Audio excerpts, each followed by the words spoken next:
Maya clashed with Spanish troops a number of times, but neither Cortés nor Córdoba succeeded in taking full possession of Yucatan. That objective was accomplished by the ruthless Don Francisco de Montejo.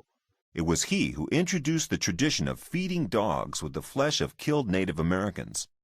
Don Francisco de Montejo exceeded his colleagues in terms of education and his personality and exquisite manners.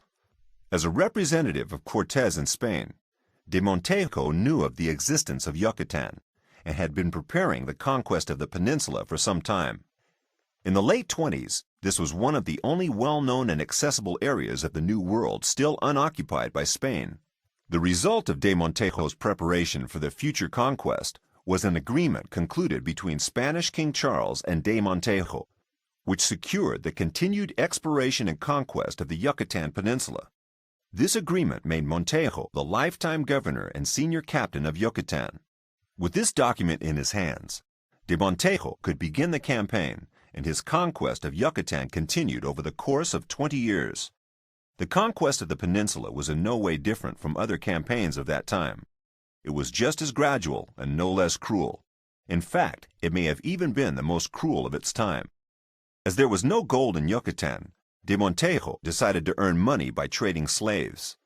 His soldiers captured hundreds of Native Americans and sent them to slave markets. He had so many slaves that he could exchange 50 young men or women for a cask of wine and give 100 slaves for a horse. In 1533, Francisco de Montejo returned to Spain. But the worst was yet to come for the Native Americans. Later military actions against the Maya were headed by de Montejo's son. Having taken about half of Yucatan, the young de Montejo established the first European city, Merida, in 1542. In 1546, he vanquished the last groups of opposing Maya in a large battle in Yucatan.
Their experiences taught the conquerors a lesson.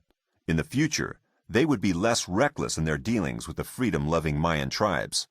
However, this invasion was far from being the last. New hordes of conquerors were already preparing to invade Yucatan.